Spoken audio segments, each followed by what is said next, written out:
Hello friends, कैसे हैं आप लोग। बढ़िया होंगे। आप सोच रहे होंगे बहुत दिनों से हम जो है आपकी वीडियोस नहीं बना रहे हैं। ठीक है, तो इसका कुछ और कोई रीजन नहीं था, बस मेरा कुछ पर्सनल रीजन थे जिसकी वजह से हम नहीं आ पाए, आपकी वीडियोस कंटिन्यू नहीं कर पाए।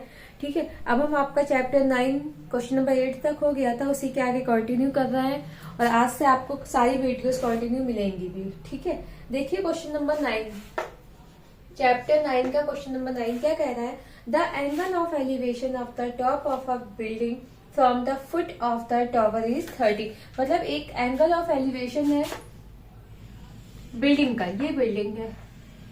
ठीक है, इस बिल्डिंग का एंगल ऑफ एलिवेशन पता है, एलिवेशन हमेशा जो भी एंगल ऑफ एलिवेशन होता है वो हमेशा नीचे बनाता है। ठीक है, ये हो गया 30। अब क्या कह रहा है, the angle of the elevation of the top of the tower from the foot of the building is 60। अब ये क्या कर रहा है, जो बिल्डिंग का फुट है ये है ना, इससे टॉवर का जो एंगल ऑफ एलिवेशन है वो कितना बन रहा है, 60।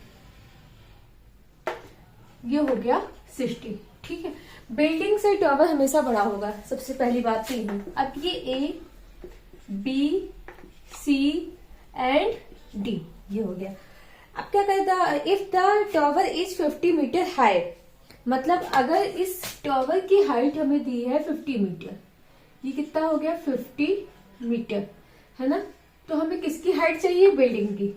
ये बिल्डिंग हो गई, इसकी हाइट हमको नहीं दी हुई है, ना इसकी हाइट दी है, ना इस ग्राउंड की लेंथ दी हुई है, ये भी हमको नहीं दिया हुआ है कि कितना बना रहा है। ठीक है, अब देखिए हम क्या करेंगे, ये आपका हो गया एक ट्रायंगल, कौन सा, बी सी डी। तो सबसे पहले in triangle B C D, देखिए जब भी हमें पता है कि साइन कॉस tan हमें लगाना है, लेकिन अगर हमें अब ये तो पता है परपेंडिकुलर, लेकिन अगर बेस पता चल जाए तो हम इस दोनों में लगा देंगे, हमें ये पता चल जाएगा।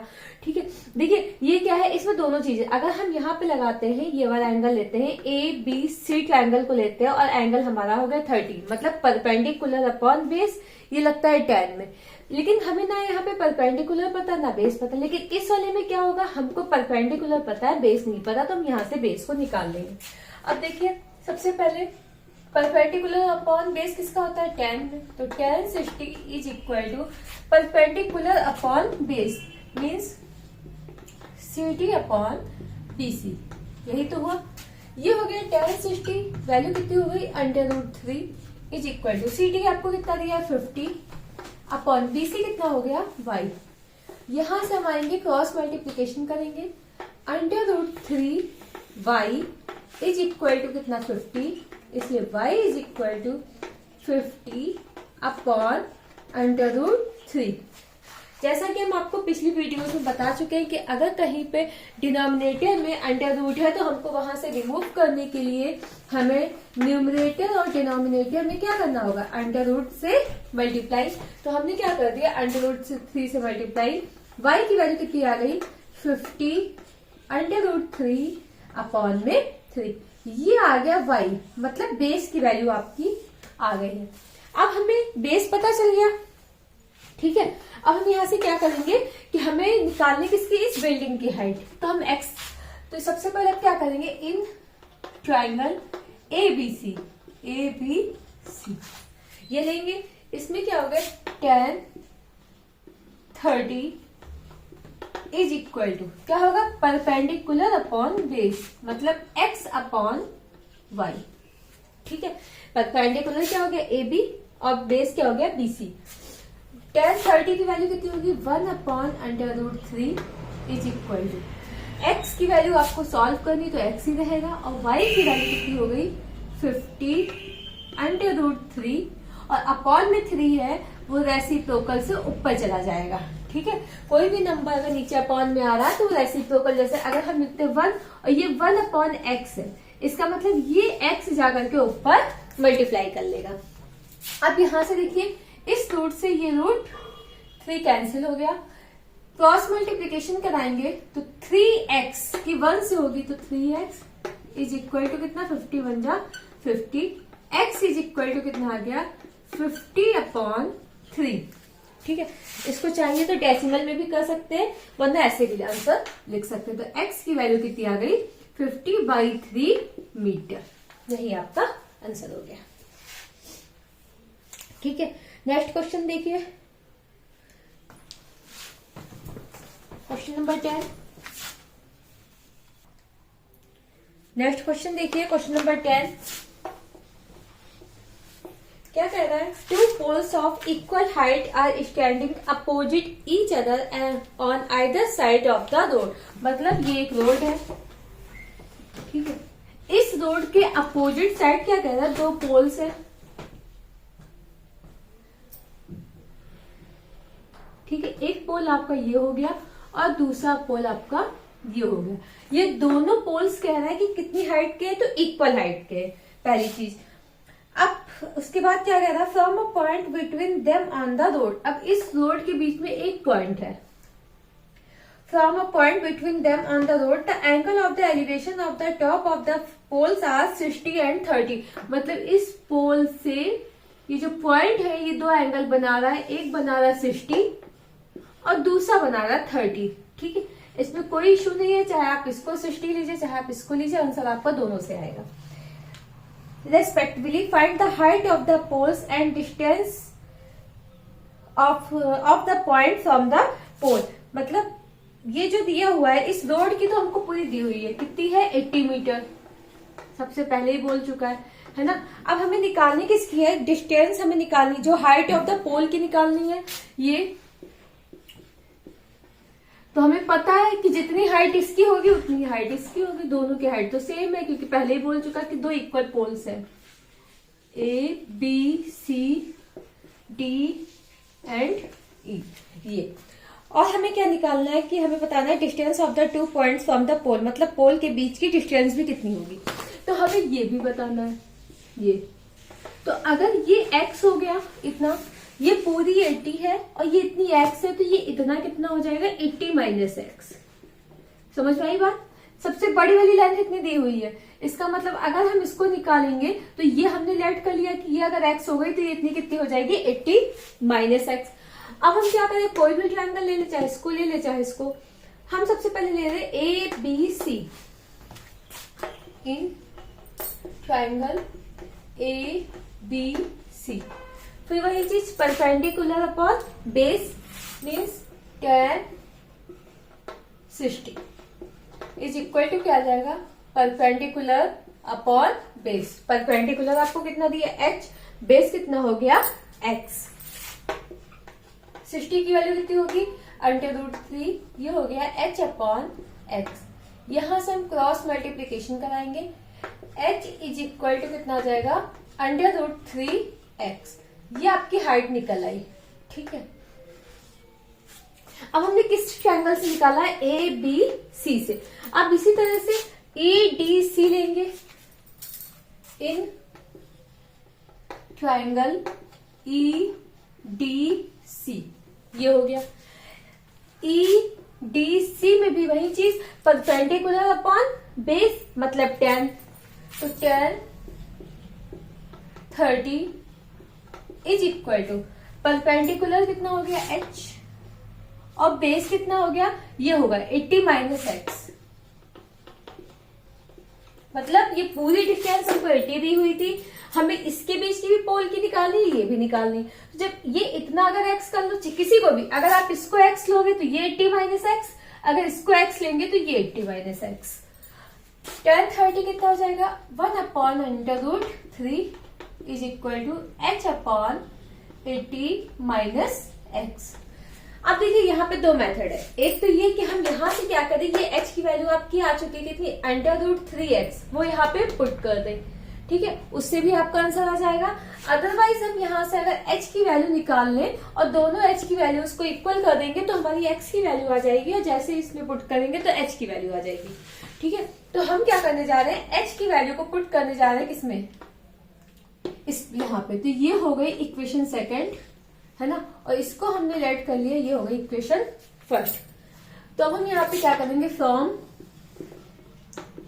इक्वेशन फर्स्ट, ठीक है, 1 upon √3 is equal to h की वैल्यू कितनी दी हुई है?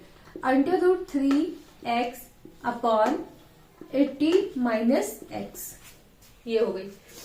यहां से हम कराएंगे क्रॉस मल्टीप्लीकेशन। √3 के √3 से होगी तो आएगा 3x इज इक्वल टू, ये कितना आ जाएगा 80 माइनस एक्स की जब 1 से कराएंगे तो 80 माइनस एक्स, इस x को इधर ले आएंगे, कितना हो जाएगा 3x plus x is equal to 80। 3x और 1x कितना हो गया 4x इज इक्वल टू 80।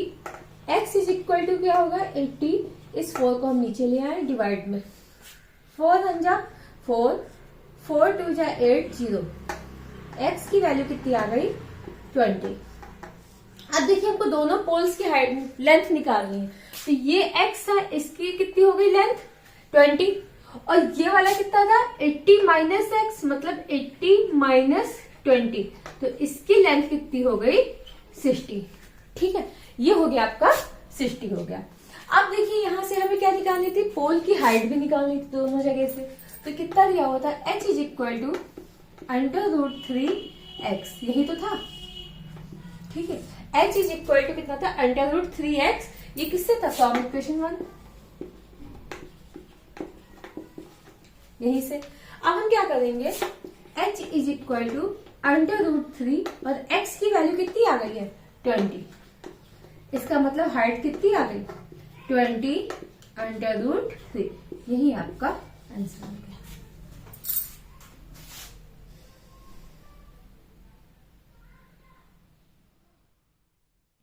ठीक है,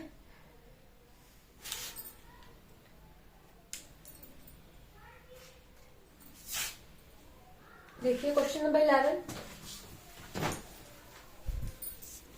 उसका बटन। क्वेश्चन नंबर 11 देखिए,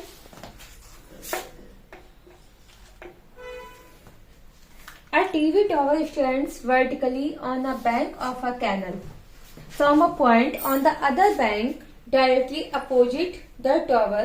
The angle of the elevation of the top of the tower is 60 from another point 20 meter away from this point on the line joining this point to the foot of the tower. मतलब क्या कह रहा है, a TV tower stands vertically on a bank। ठीक है, ये TV tower है। ठीक है, एक मिनट, देखिए सबसे पहले हमें क्या कह रहा है, a TV tower stands vertically on a bank, a TV tower stands vertically on a bank of a canal from a point on the other bank directly opposite the tower। ठीक है, अब ये टावर है। अब क्या था, angle of the elevation of the top of a tower is 60, इससे ये दिया हुआ है एंगल आपको 60 टावर से। फिर क्या है, from the and other point 20 metre away from this point on the line joining this point to the foot of the tower, the angle of the elevation the top is the tower is 30। ये आपको angle of elevation कितना दिया है 30।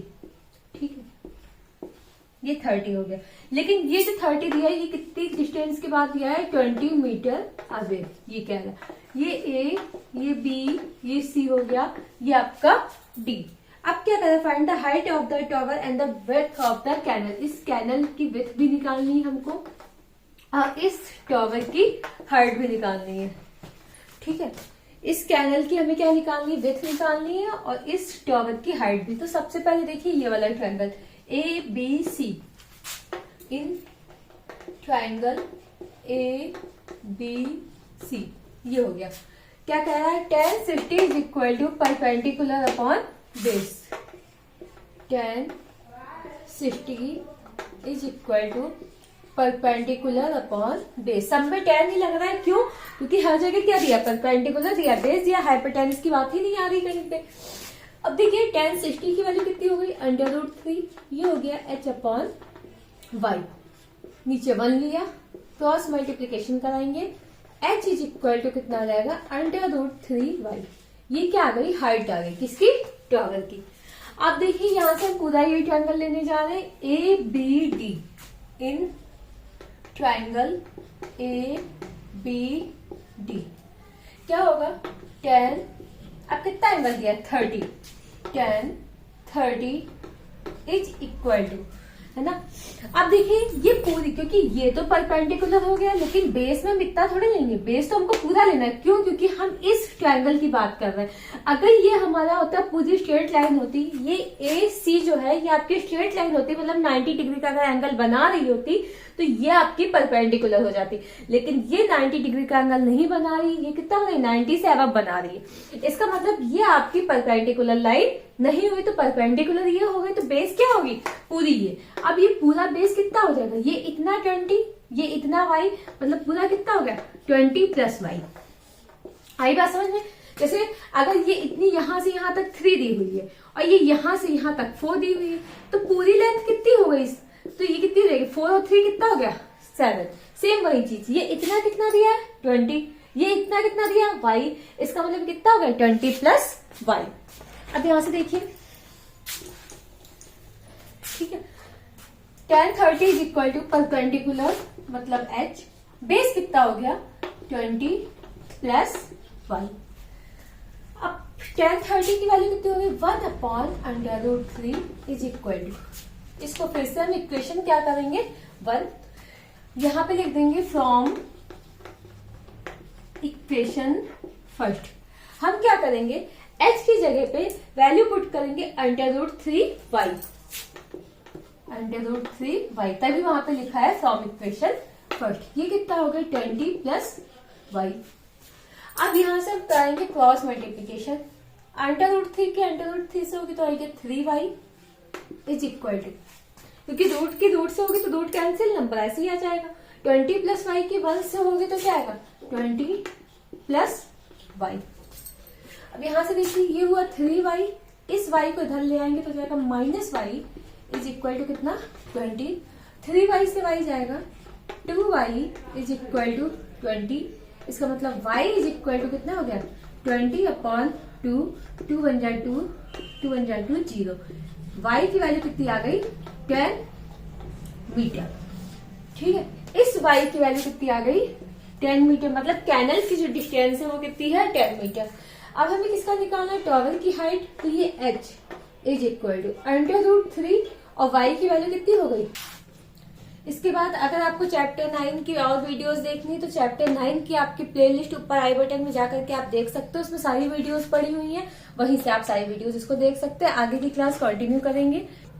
And एक humble request है आप लोगों से कि प्लीज मेरे चैनल को लाइक करिए, सब्सक्राइब करिए और ज्यादा से ज्यादा लोगों को शेयर करिए, जिससे उनको भी इसका बेनिफिट मिल सके। Thank you so much all of you.